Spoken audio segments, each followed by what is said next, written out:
Saya tidak bosan-bosan cerita ini karena ini khazanah kita. Di kitab Nailul Ma'mul itu di kitab Usul Fikih. Saya berkali-kali cerita ini karena ini untuk menunjukkan bahwa Quran itu liqaumi ya'qilun, liqaumi yatafakkarun. Ada seorang kiai, seorang ustadz, kiai dulu. Kiai dulu itu emang orang soleh, alim terus jadi kiai. Kalau kiai sekarang tuh macam-macam, nganggur terus ingin jadi kiai. Terus daftar gitu. Ada lowongan di yayasan masuk ingin jadi ustadz karena dengar ada gajinya. Dulu tuh ada seperti itu udah. Makanya dulu tuh kalau ustadz kiai pasti soleh karena dia alim terus ingin orang lain tuh mendapat ilmunya. Kalau sekarang nggak ada yayasan sehat, guru gajinya sekian. Yang nggak ingin jadi ustadz tuh daftar karena ada gaji. Apalagi ada kabar, ada gaji, ada mes, ada wah yang daftar banyak. Tapi mentalnya ada kiai sebetulnya. Ya kalau sampean tanya itu baik enggak Gus? Ya setengah baik. Ya maksudnya setengah baik ya ada baik ngajar itu kan baik. Tapi setengah saja karena motifnya itu nyari gaji bukan ingin mencerdaskan umatnya Rasulullah Shallallahu Alaihi Wasallam. Itu Imam Amudi itu guru matematika. Saya nggak bosan-bosan cerita ini. Guru matematika. Muridnya sampai takut ini masuk surga ndak. Kiai kok ndak ngajarin istighosa atau tahlil malah ngajarin apa? Matematika. Beliau meninggal terus muridnya tanya, "Ma fa'alallahu bik?" Kira-kira gitu. Apa yang dilakukan Allah? Allah nyambut Anda gimana? Terus kata Imam Amudi, "Bagus saya disuruh ngajar malaikat." Karena malaikat kan enggak pernah kayak anak beki gini ngaji gini. Malaikat tuh enggak pernah ngaji, dia iman saja karena tahu surga, tahu neraka terus iman gitu aja. Jadi imannya malaikat tuh enggak keren, keren kita. Imannya loh ya. Loh itu yang ngendikan Nabi loh, enggak saya. Nabi pernah tanya sama sahabat, iman yang paling keren siapa? Jawabannya sahabat malaikat. Ya enggak, karuan malaikat iman. Dia yang tahu surga neraka, tahu segalanya masa ada imannya pasti iman lah katanya. Terus ya para sahabat engkau iman ya wajar kan menangi saya, nemuin saya. Yang hebat itu orang-orang yang tidak melihat saya, tidak saya didik tapi tetap iman. Karena dididik akal, ya tadi dididik Quran, apa dididik Quran. Sama siapa? Teks bahasa Arabnya masang. Terus Imam Amudi kata Allah, suruh dia ngajarin para malaikat cara menemukan saya. Malaikat dikumpulin terus Imam Amudi disuruh ngajar. Sama singkat kata-katanya Allah di mimpi itu. Istadilla ala wahdaniyati. Bihadrati malaikati. Tolong ajarkan cara menemukan saya padahal Anda ini manusia yang tidak melihat saya. Anda di Jakarta kan hanya gedung-gedung. Paling jadi khayal terus nikmat lah Anda ikut punya tapi ikut nikmati. Orang desa-desa kalau ke Jakarta itu pokrol. Wah di Jakarta tuh gedungnya tinggi-tinggi, tidak kayak kampung sini. Lu udah ikut punya, ikut bangga. Di Jakarta orangnya cantik-cantik, tidak kayak orang sini. Padahal dia ya tidak dapat orang cantik gitu. Jadi Allah tuh saking pinternya, miskin-miskin ya bisa berkhayal dan bahagia. Nah, itu alhamdulillah betul. Akhirnya itu apa ini anak-anak begini saya tak niati ngajar standar anak-anak akademik. Terus pertama yang diajarkan hanya bilang gini, sama siapa teknya? Ya malaikat wahi para malaikat. Terus beliau bilang, nisbatus naini wassalasah ila malanihayata lahu nisbatul far'i ilal asli. Angka itu jumlahnya berapapun 2, 3 sampai triliunan. Semuanya itu nisbatul far'i ilal asli. Binisbat ilal wahid nisbatul far'i ilal asli. Angka 2 ya cabangnya 1, 3 cabangnya 1, 1 triliun ya cabangnya 1. Tetap yang asal usul adalah angka 1. Itu nangis semua malaikat. Cara Jawa itu mandek man kue iman kaya imanku. Makanya imannya umat Rasulullah Shallallahu Alaihi Wasallam itu PD-nya yakinnya kayak imannya malaikat. Kalau Tuhan itu 1. Karena angka agak bisa dimulai kecuali dengan angka 1. Makanya nisbatus naini wassalasah ila malani hayatalahu iku nisbatul far'i ilal asli. Semuanya itu nisbatnya cabang ke induk. Berarti semua alam raya ini tetap asal usulnya 1, yaitu qul huwallahu ahad. Nah, itu namanya akal. Umatnya Rasulullah itu ditinggali mukjizat akal lewat panduan Quran sehingga meskipun kita tidak menangi Rasulullah, tidak menangi sahabat, kita tidak tahu malaikat Jibril, tapi cara iman kita ini tidak kalah keren. Yakin hakul yakin. Terus kedua, gambar. Kamu gambar rumah, gambar hewan, gambar apa saja. Mesti dimulai satu titik. Entah gambar kamu bagus, entah jelek, tetap dimulai satu titik. Nah, titik ini namanya nuktotul wujud. Semua alam raya dimulai dari satu titik, yaitu nuktotil wujud. Makanya Quran dimulai bismillah, dan bismillah itu dipilih sama Allah pakai pertama ba. Ba itu ada titik. Itu kata semua ulama. Itu titik itu singkatan dari bi kana makana wa bi yakunu mayakun. Karena saya semuanya ada. Bi itu karena saya. Jadi makanya santri-santri beki tidak usah bayangkan kamu jadi wali terus bisa terbang ke Mekah, tidak usah. Kalau terbang ke Mekah ya sudah umroh aja bayar. Kalau enggak ya maklaran KBH atau apa. Pokoknya cari gratis. Ya gratis kayaknya dapat orang 10 gratis satu. Terus orang enggak umroh-umroh dirayu-rayu supaya umroh. Repot. Itu pelanggaran fikih itu. Kalau orang punya utang itu wajibnya nyaur utang dulu gitu. Wah, repot. Saya itu juga sering bingung di kampung-kampung. Gus sama umroh. Kenapa? Dapat gratisan. Minta uang saja buat nyaur utang. Enggak boleh Gus. Wah, secara fikih yang wajib itu nyaur utang bukan umroh. Enggak boleh Gus diminta uang, enggak boleh, harus umroh. Udah gitu saya ini bingung Gus mau umroh. Enggak nikmati. Kenapa? Disuruh ngajar Gus. Repot semua kalau ibadah mergawe ya jadi bingung semua. Ya saya mohon anak-anak BK semua yang seneng Quran itu harus seneng sampai kayak saya sehingga tahu mencari Tuhan dengan cara tauhid yang berbasis akal. Itu sedzahir imannya malaikat. Jika di kelasmen iman itu manusia ulul ilmi, kita-kita yang nekuni ilmu itu nomor 1 prakteknya. Karena nomor 1 itu Allah karuan kan syahidah Allah kan enggak tertandingi syahidah wa annahu la ilaha illallah terus wal malaikatu. Malaikat kan karuan karena langsung menyaksikan surga dan ketiga apa wa ulul ilm. Berarti prakteknya kan nomor 1. Kalau kompetitornya semuanya manusia, ulul ilmi nomor berapa? 1 kan? Nah nomor 3 kan dari Allah, malaikat, ulul ilm. Berarti kalau kompetisinya antar manusia nomor berapa? 1 kan? Nah kenapa ulul ilmi di nomor 3 kan tapi dari Allah, malaikat, ulul. Kerennya kayak apa?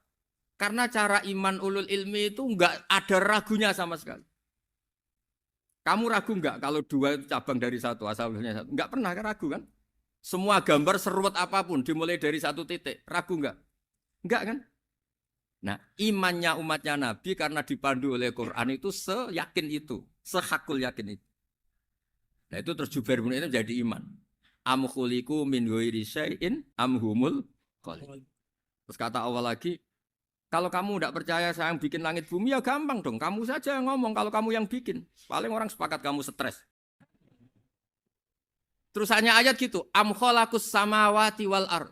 Kalau kamu tidak yakin Allah yang bikin ya silakan Anda klaim saja kalau kamu yang bikin langit bumi. Bala yuqinun. Kamu juga enggak mau kan dibilang stres. Ya, niki ngaji ilmu dulu nanti bagian terakhir ijazah. Bismillahirrahmanirrahim. Ini riwayatul Bukhari. Haddatsana Abdullah bin Yusuf, haddatsana Les, haddatsana Sa'id Al-Maqburi an Nabi Hurairah radhiyallahu anhu qala an-nabiy sallallahu alaihi wasallam. Ma minal anbiya'i nabiyyun illa qad u'tiya minal ayat ma mithluhu amana alaihi al-bashar. Wa innama kana alladhi utituhu wahyan awhahu wa ilayya fa arju an akuna aktsarahum tabi'an yaumal qiyamah. Dados kita tahu semua nabi itu punya mukjizat. Ya, semua nabi itu punya apa? Mukjizat. Mukjizat itu hal yang luar biasa yang memastikan manusia itu tidak bisa menyainginya atau menandinginya. Dan rata-rata mukjizat nabi dulu itu fisik. Misalnya ontanya Nabi Soleh itu kan onta tapi keluar dari batu, itu kan aneh. Aneh sekali. Atau tongkat Nabi Musa bisa simsalabim mengeringkan laut apa? Merah. Semua Nabi itu punya mukjizat dan semuanya berbentuk fisik. Kecuali mukjizatul Rasulullah Shallallahu Alaihi Wasallam itu berupa Al-Quran. Al-Quran itu konsep ilmiah. Terus kata Rasulullah Shallallahu Alaihi Wasallam, tapi saya karena Quran itu justru berharap pengikutku besar dan sampai hari kiamat. Sekarang kita logika ya. Andaikan kamu punya tongkatnya Nabi Musa, kalau kamu suka uang, kepikirannya dijual apa dipakai?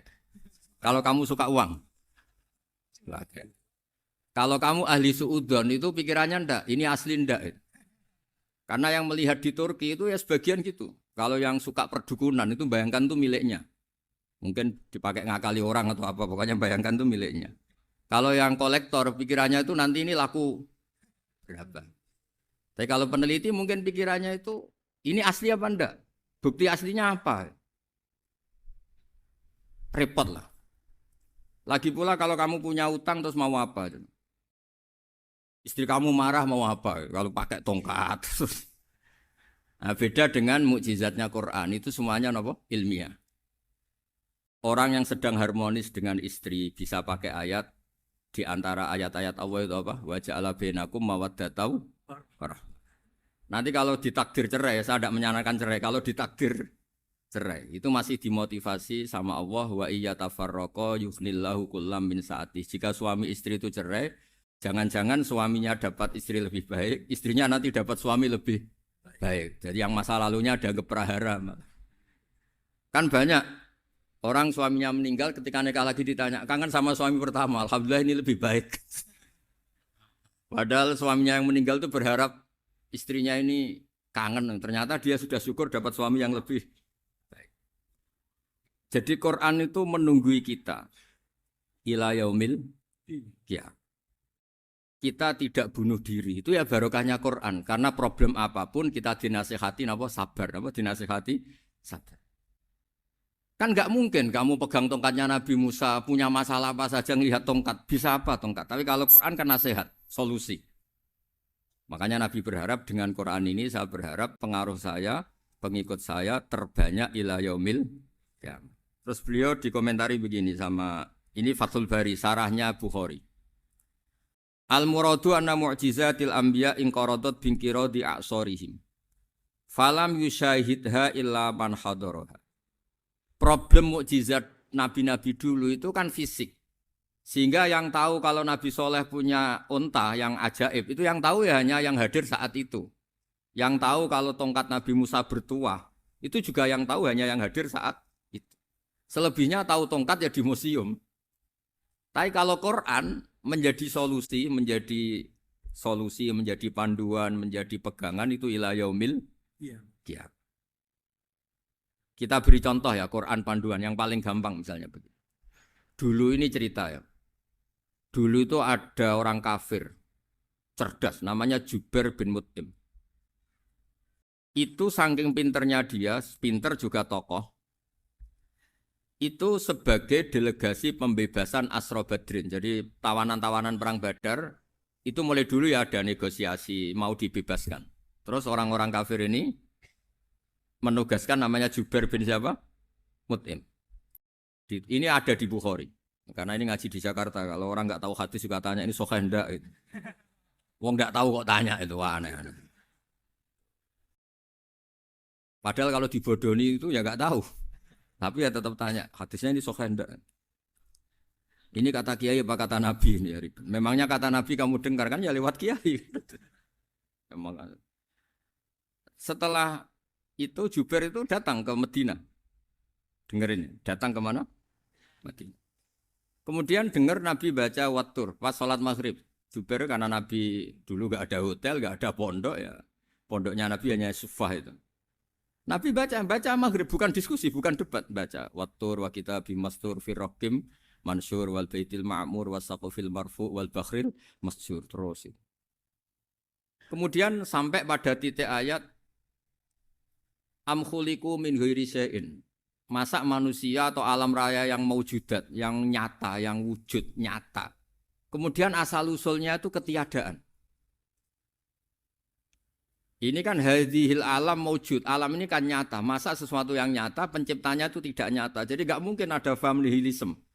Kalau faham nihilisme berarti melahirkan teori begini.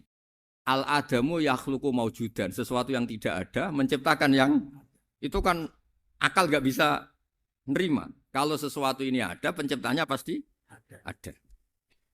Terus akhirnya Jubair bin Mut'im itu simpuh di depan Rasulullah terus bilang, ya Muhammad kada qalbi ayatir. Hampir saja hati saya terbang. Kalau riwayatnya Imam Ahmad, faka'an nama sudi akol bihati saya ini hancur. Semua teori yang saya bawa untuk ngelawan kamu, sekarang luluh semua, hancur semua.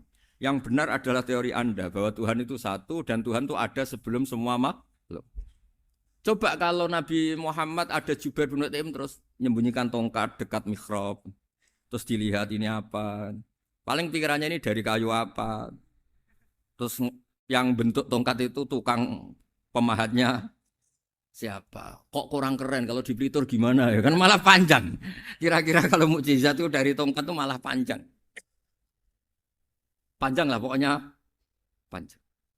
Lagi pula kamu coba kan nggak ngarah mandi. Itu yang mandi kan nabinya bukan tongkatnya. Coba tongkatnya Nabi Musa coba anak-anak beki itu. Dipakai mukul kucing aja tidak mesti mati itu. Jadi nggak jelas mukjizat-mukjizat seperti itu nggak. Tapi kalau Quran menunggui sampai saking hebatnya Quran, teori rasionalitas, soal kampanye di mana-mana. Tingkat validitas, tingkat kebenaran Quran. Itu bahkan bisa diuji tanpa membuktikan. Tanpa apa? Cukup pakai akal. Ya, terus saya teruskan. Fala yamurru terus al-murad anna mu'jizatil anbiya in qaradat binqidari a'sam wa mu'jizatul Qur'an mustamirratun ila yaumil qiyamah. Wa kharquhu lil adat fi uslubihi wa balaghatihi wa ikhbarihi bil maghibat. Terus kata ini yang ngarang Fathul Bari sarahnya Imam Bukhari.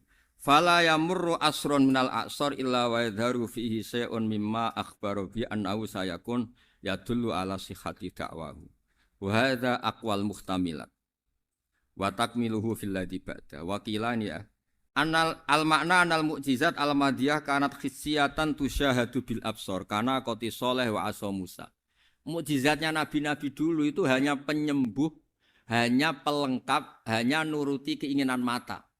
Seperti dahsyatnya apa? Laut Merah di sebelah apa dipukul sama tongkatnya Nabi siapa? Itu semuanya itu hanya memanjakan mata. Urusan mata. Terus wow itu. Tapi kalau mukjizatnya Nabi Muhammad itu berdasar akal. Maksudnya berdasar akal nih dengerin ya. Dengerin betul. Ketika Laut Merah terus tersibak kan, wow itu keren kan. Terus kita bilang, menyimpulkan, wah kita tidak akan mampu. Itu bodoh sekali kesimpulan kita tidak akan mampu. Meskipun bikin nyamuk Anda juga tidak mampu.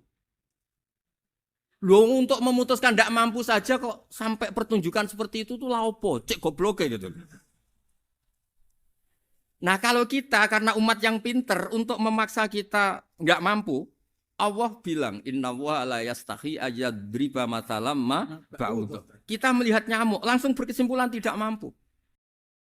Saya berkali-kali cerita nyamuk itu sudah kecil, masih punya urat, uratnya kayak apa?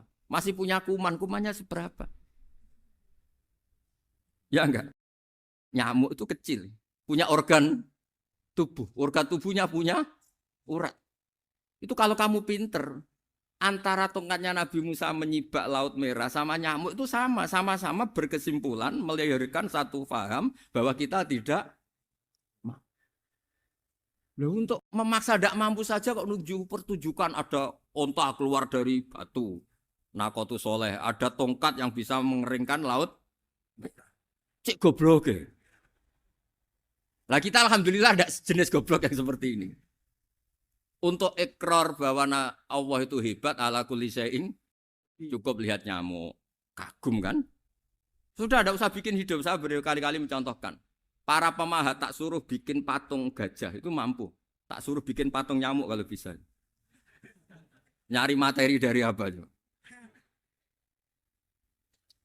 Gampang mana bikin patung gajah sama patung nyamuk? Gajah, makanya Allah bikinnya contoh itu untuk ijaz itu pakai nyamuk bukan pakai gajah. Itu kalau ustadz-ustadz yang agak jorok malah contohnya nyamuk Gus. Itu kecil. Itu kayak apa? Di dalamnya dia hamil. Itu anaknya kecil lagi, telurnya kecil lagi itu gimana itu cara bikin itu? Makanya di sini ada kitab Itqon, itu komentarnya itu lucu. Ini kitab Al-Itqon karangannya Imam Suyuti. Ini persis komentar saya tadi ya. Kata Imam Suyuti, pengarang kitab Itqon, wa ya imma khissiyah wa imma aqliyah. Jadi mukjizat itu ada yang fisik, bisa dilihat indra, panca indra, bisa dilihat akal. Wa aktsaru mu'jizati Bani Israil kanat khissiyah li baladatihim. Bilada itu goblok. Wakil lati basoirihim. Dasar wong goblok. Mukjizat kok ngenteni sing wow. Maksudnya dasar untuk ngakui Allah hebat saja kok nunggu halal yang seperti itu. Paham? Mergo likil lati napa aklihim.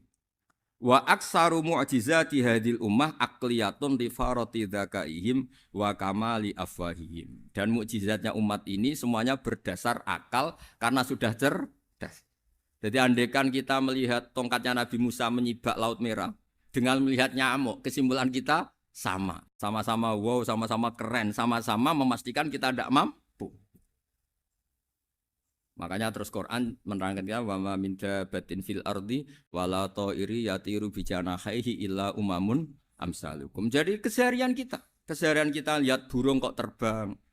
Itu sudah ayatun min ayatillah. Paham nggih? Dados niki kudu bangga ditunggoni napa Quran, nggih, ditunggoni napa Quran. Wa mu'jizatul Quran tusyahadu bil basirah fayakunu mayatabi'u li ajlihi aksar. Terus li annal ladzi yusyahadu bi ainir ra'si yang qaridu bingkiradi musyahidi. Sesuatu yang tampilan dahsyatnya itu disaksikan mata, maka itu bisa habis. Era tongkat Nabi Musa seperti itu habis enggak? Bisa mengeringkan Laut Merah, habis kan? Tapi era mukjizatnya Quran ila yaumil qiyamah. Ya contoh sosial, saya kembali lagi ke sosial. Kamu punya teman awet atau punya istri awet, itu konsepnya ya wal kadhiminal ghaidh, agak gampang tersinggung. Coba kalau kamu setiap tersinggung putus, setiap tersinggung habis, kamu tidak punya teman, tidak punya istri. Sampai kita awet seperti ini, kalau kecewa ya wal kadhiminal ghaidh, ngempet. Termasuk saya ini, biasanya ngaji khusus terus baca gini ya kecewa. Tapi barokahnya diwarai Quran wal kadhiminal ghaidh, ngempet Gus, ngempet. Terus kecewa sama teman, kenapa tidak putus? Karena wal afina aninna, sudah kalau kecewa maafkan. Coba kalau kita kecewa presiden demo, kecewa menteri demo, kecewa orang tua minggat. Ya kalau dicari, kalau tidak kan malu. Saya itu punya teman tak tanya, kecewa Gus sama bapak itu. Kenapa tidak minggat? Malu. Kenapa malu? Takut gak dicari. Itu orang tuh paling malu itu kalau keluar dari rumah nggak di. Saya punya teman lagi, saya ini takut mati Gus. Kenapa? Takut istri saya tidak nangis Gus. Itu kematian terburuk itu kalau mati tahu istrinya ada nangis, itu malu betul itu. Makanya jangan mati, pokoknya pastikan orang sekeliling Anda nangis itu baru berani mati, kalau enggak jangan. Ya jadi mukjizatnya Nabi itu luar biasa. Nah ini terus saya teruskan ya, makanya mukjizat terbesarnya Nabi adalah Al-Quran. Karena Al-Quran itu cerita tentang hukum-hukum akal, cerita tentang logika-logika peradaban. Misalnya logika peradaban, contoh paling gampang.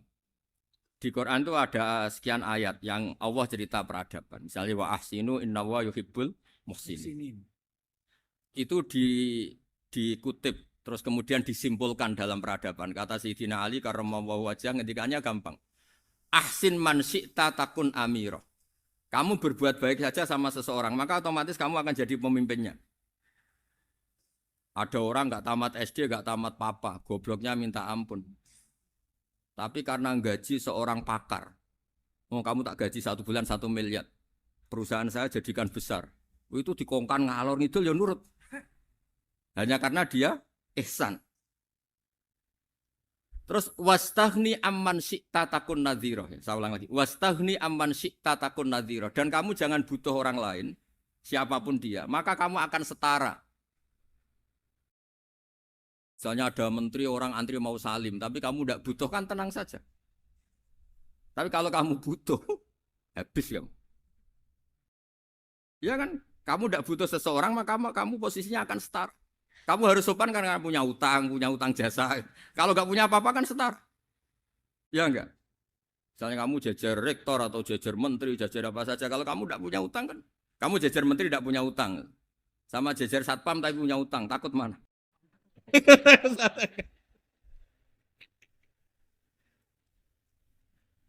Kalau butuh itu mesti kalah kan? Ada pejabat misalnya nggak begitu cantik sama perempuan cantik yang kamu butuh ingin dicintai, takut mak. Padahal nggak jelas orang ini pangkatnya apa. Jadi dalam hukum sosial itu kata Sidin Ali, wastahni aman syi'ta takun nadhira. Kamu jangan butuh seseorang maka kamu akan setara. Terus yang terakhir, wahtas ilaman syi'ta takun asiro. Asiro pakai sin. Dan silahkan butuh seseorang maka kamu akan jadi budak dia. Ya coba misalnya Anda seorang profesor, seorang alim, seorang getop. Misalnya mencintai janda di ujung kampung sana, jalan kaki 2 kilo. Padahal itu gak tamat SD. Tapi gara-gara seneng, kacau kan. Logika kepangkatan hilang semua kan. Jadi itu hukum peradaban. Itu mewakili isi-isi sosial yang diterangkan Quran. Ya, jadi paketnya 3 tadi ya. Ahsin man syi'ta takun amirah. Kamu berbuat baik sama seseorang maka kamu bisa memimpin. Wastahni amman syi'ta takun nadhira. Kamu jangan butuh seseorang maka kamu akan setara. Mbok kamu ketemu orang terkaya di dunia. Ya ketemu orang terkaya di dunia, kamu jejer, kamu tidak butuh dia. Tenang kan bisa setara kan? Tapi kalau butuh harus sopan, ngajukan proposal, harus berakhlak karimah. Makanya sekarang Anda kok berakhlak kenapa? Ternyata mau nyalek. Biasanya Anda berakhlak kok berakhlak. Ada apa ini? Makanya guyonan di Rembang itu Beb Husein itu. Kalau ada orang mendadak sopan sama temannya, temannya curiga. Kok tumben sopan? Mau utang ya?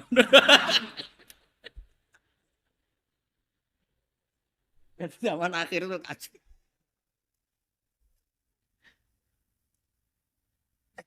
Ya di semua daerah gitu ya sama Pak Rektor ya. Kalau ada teman biasanya nggak sopan kok sopan, itu temannya curiga. Ini Pak Rektor UI ikut kasih. Kok tumben sopan? Ada apa ya? Karena di mana-mana orang butuh itu pasti beretika. Kamu punya teman paling berdua. Kalau mau utang berakhlak gak?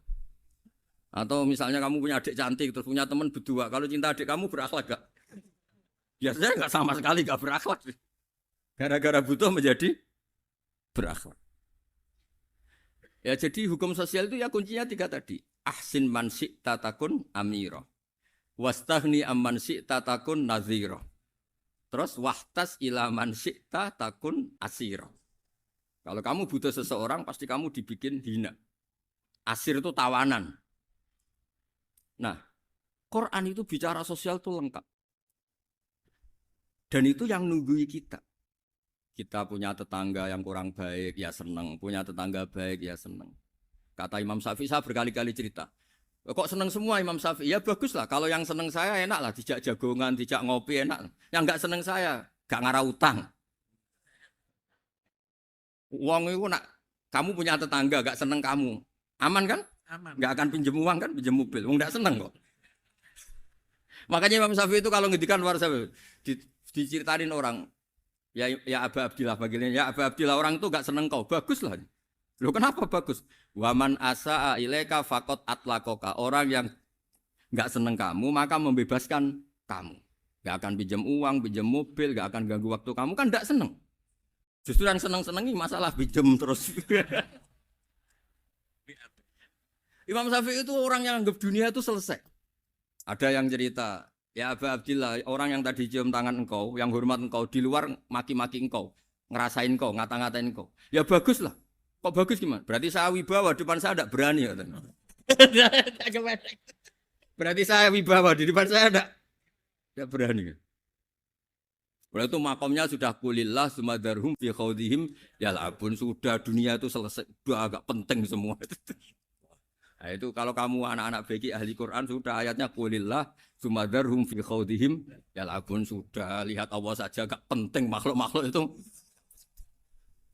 Dah makhluk semua agak penting, sepenting Allah.